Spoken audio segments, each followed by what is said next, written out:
why did you pick that? To be quite honest, I wouldn't want to wake up and have to go and see my boss that in a way I'm kind of making his dream happen. What made you choose your college? He was talking to me because a lot of the other places that I went, the coaches really weren't speaking.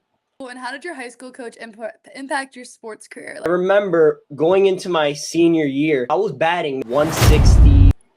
There we go. Now I can hear you. Hello. Okay, perfect. Hi. All right, so let's get started. Just to introduce myself, I'm Reese Paget. I'm a freshman here at Akron University. I'm on the women's soccer team here, and this is the start of the playbook. Thank you so much, JD, for joining us. Hello. Nice to meet you. I'm JD. I've been playing baseball for a while. I'm at Bergen Community College right now. I'm a freshman, and this is my first year playing ball over there. Awesome. Well, it's great to meet you. So let's get started. Nice and short and sweet and easy. So obviously, you just said you played baseball. So how long have you been playing your sport? It's been a while. Probably since I think I have a baseball card that's like, it says on the back 5 years old. I don't even remember playing since I was 5. I just know it's been 5. What sport do you play? I play soccer here at Akron University. Okay. What are you? A goalkeeper? I'm an attacking center mid. Oh, okay. What's your favorite soccer team then? We gotta know this. Like college or like pro? Pro. I'm a Man City fan. Oh. Wait, that's the blue England team, right? Yes. Okay, they're the good ones. I thought it was the red one. I don't like it. So where did you go to high school, and how did your high school coach impact your sports career? Like going to college, playing club baseball, like. So I went to Belleville High.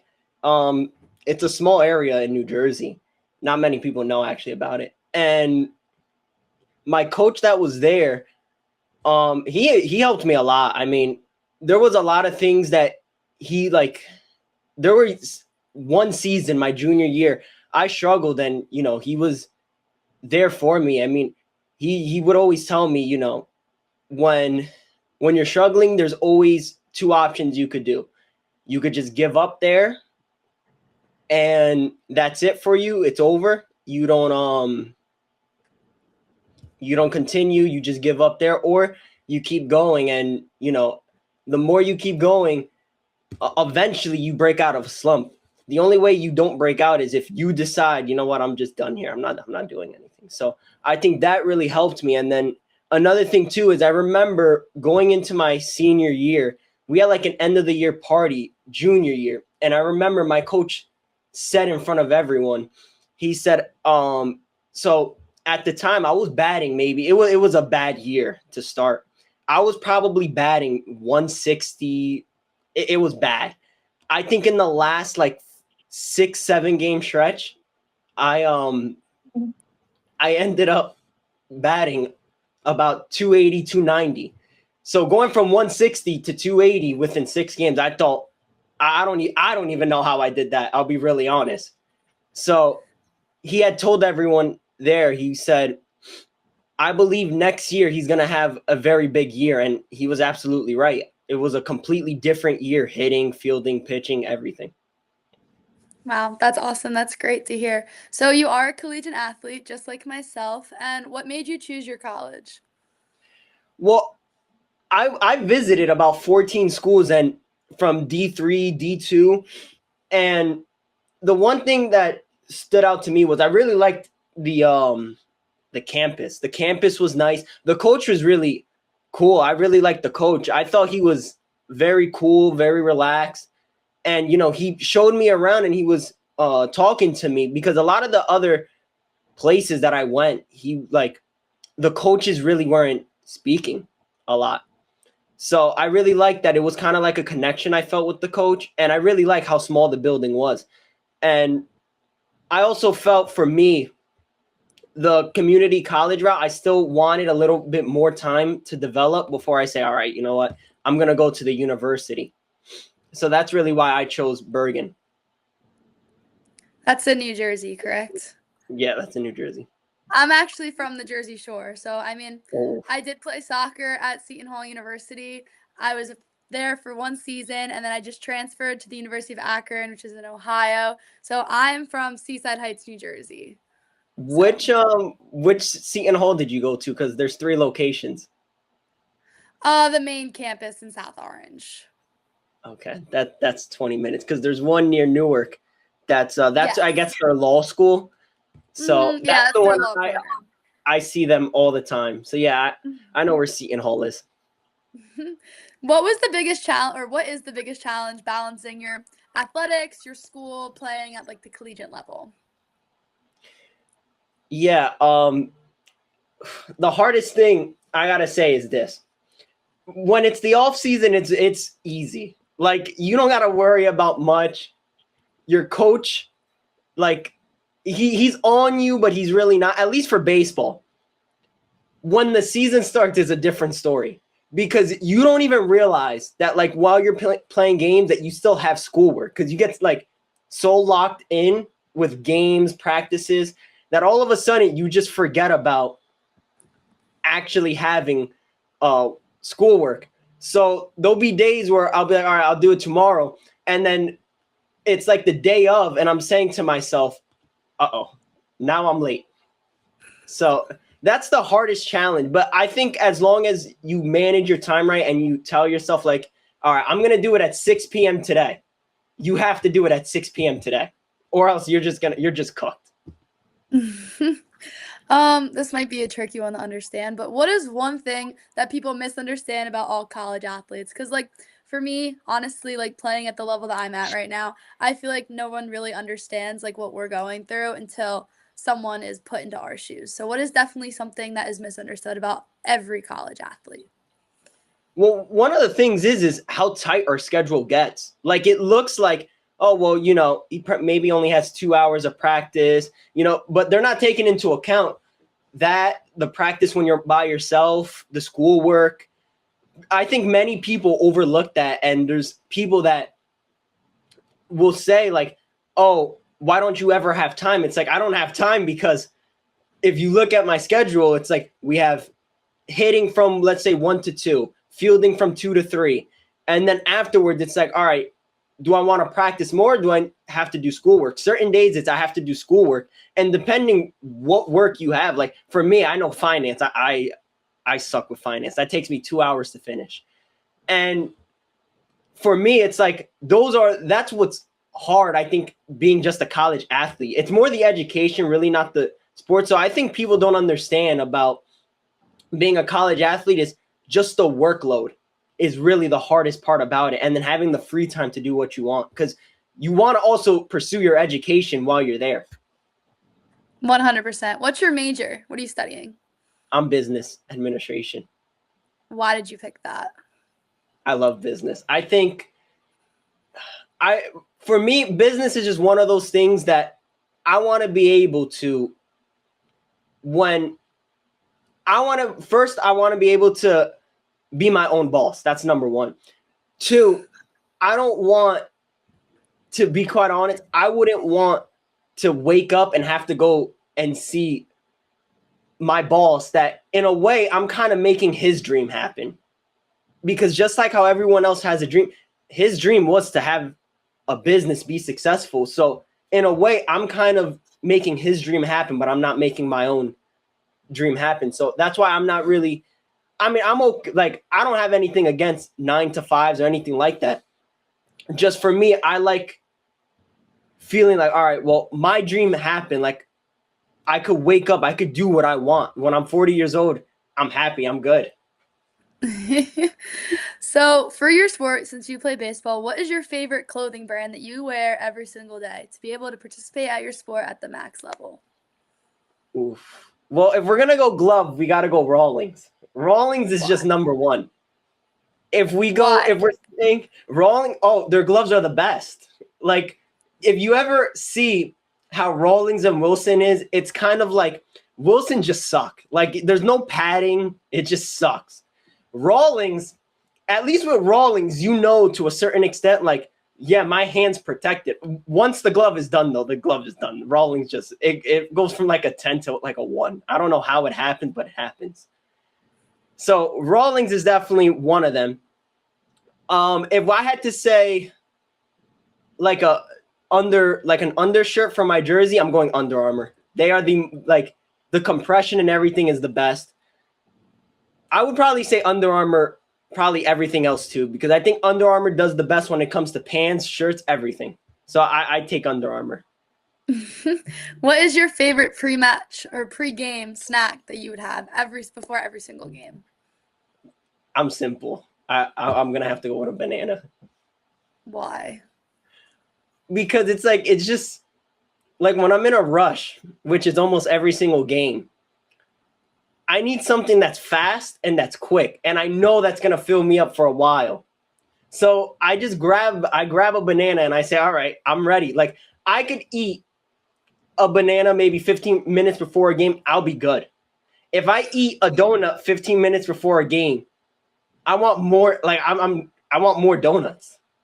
Like, I can't. That's why I got to keep it healthier. Yes, 100%. I never got what position do you play? I play up the middle and third. Recently, also pitcher.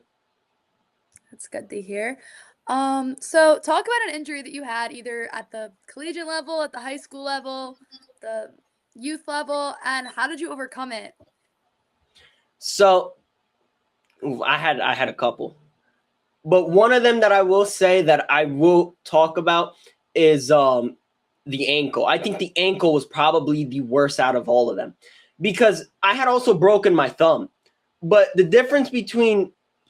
biggest difference for ankle and thumb is this. When you break your thumb, you could kind of still you could live the same life, you could do everything. If you break your ankle, you can't do the simplest stuff becomes the hardest stuff. So that one for me was much harder because when I look at everything I do in my life, I mean, I have to walk to get to my car. I have to walk or run to do stuff. So when I broke my ankle, it was completely different. I had to stay inside my house for 3 months. I had, I forgot what medication they put me under. I had to take medication. The pain was horrible.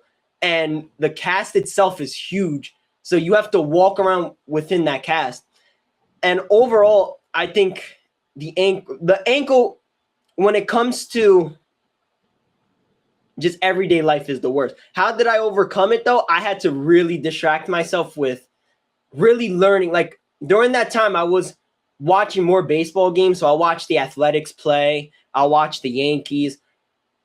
And I'll try to learn stuff from it. So I'll say, all right, let's say Clayton Kershaw's on the mound for the Dodgers.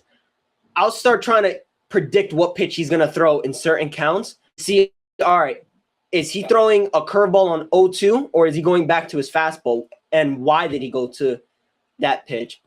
Another thing I would do was I'd start really looking into my own mechanics. So stuff that during my season, I was a little like I had mud points on.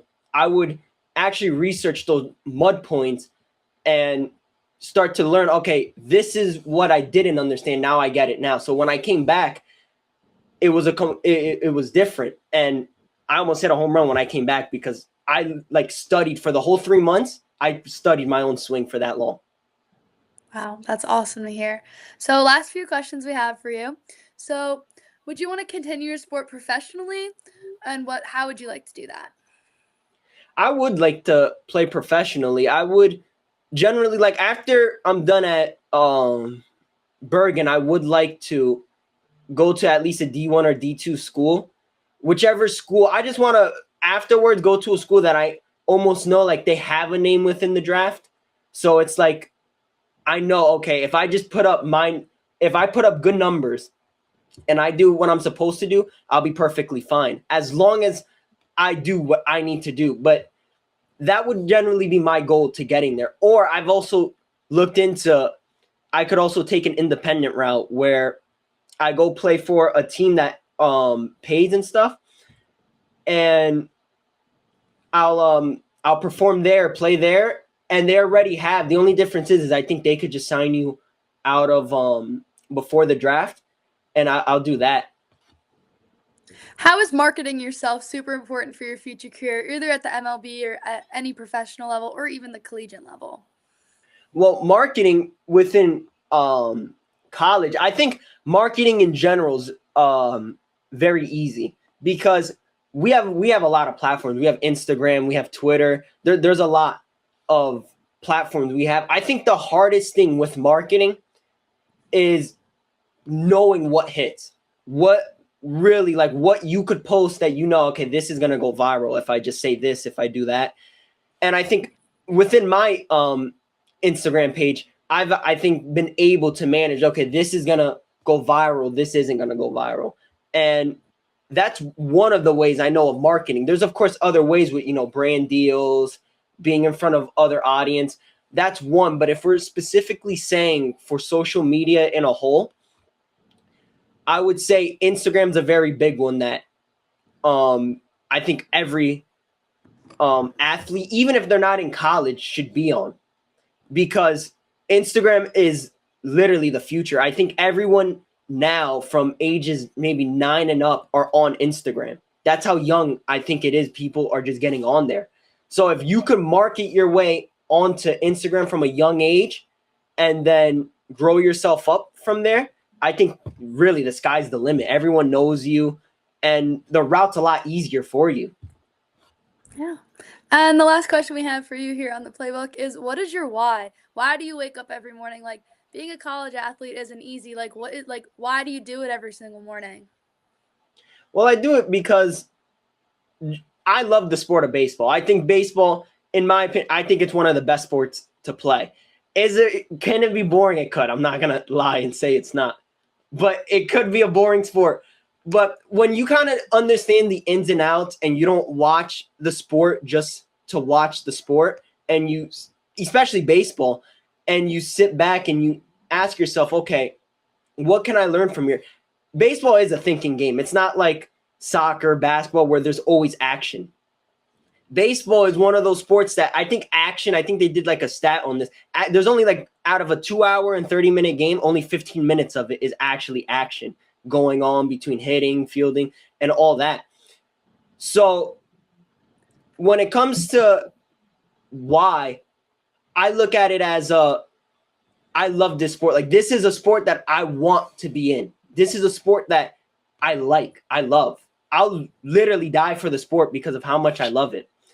And every single day, I think it's even through the hards. I say even through hard times, I'm still saying like I still want to do this because nothing's ever easy. No matter if you get a job, if you're going through something that's hard, you're probably going through a rough patch in your life, and at the other side of it, it's probably gold because just like anything else, in order to get to somewhere else, you have to go through hard to go through you have to go through hard before you could see what's at the end of anything. It's kind of like diamond. Diamond starts rough, and then as you decide to put pressure on it, it gets cleaner and nicer. So Yeah. that's really my why for baseball. Well, thank you so much for joining me and taking the time out of your Thank day to you. be on the playbook. Thank you to everybody who was watching, and good luck with the rest of your collegiate career, and have a great rest Thank of your you. You night. too. You Bye. too.